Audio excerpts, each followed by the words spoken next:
Hello, and welcome to the latest episode of The Smartest Person on the Planet.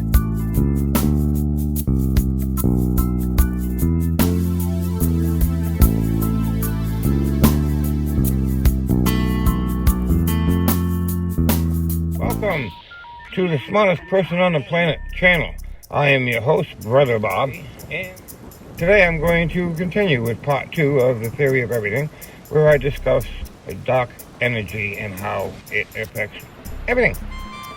Dark energy is fluid like air and water, but it's also frequencies like light and sound. The planet Jupiter explains how the different currents of the air and the water and the earth and all that stuff, it exemplifies how dark energy itself works. Okay, so you take a cannonball and you move it from point A to point B. And in doing so, you convert some of the mass of the cannonball into energy. How much energy? E equals mc squared.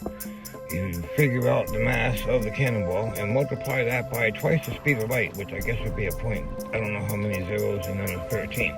And that much matter has converted into energy and making the, well, if it's blue light, blue sub energy, it converts the cannonball into, it'll get denser. If it's the other stuff, it'll get lighter and faster on its own.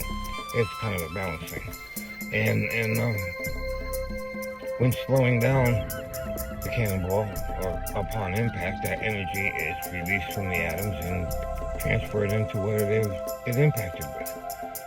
And then that all messes with the atoms at the subatomic level with dark energy until it's all dissipated. Yeah.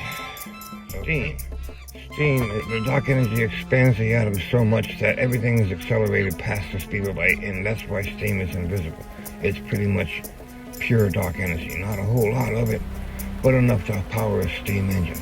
And again, what we've been doing for centuries is simply manipulating dark energy. Dark energy is the only energy that there is. We just, it's stored up in our atoms, and we know how to add it to the atoms to store electricity. We know how to create a magnetically driven dark energy wave to move electrons from one atom to another. I mean, all you're doing is manipulating dark energy, and that's all the energy there is from the, space-time continuum, fabric of space-time that makes everything work. It's got energy in it. The solar winds that you talk about is basically dark energy waves.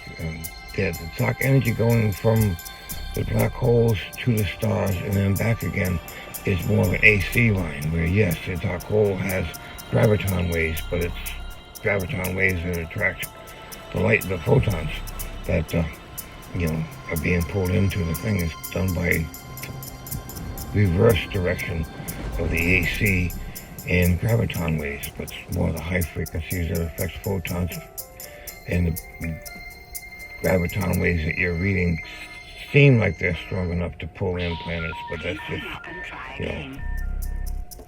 a byproduct of what is being used. AC type of pulse, same thing with the sun, because it's got accelerated photon dark energy coming into it, but it goes out as solar waves and solar winds, and it's just the other side of the graviton wave that's pulling the planets in.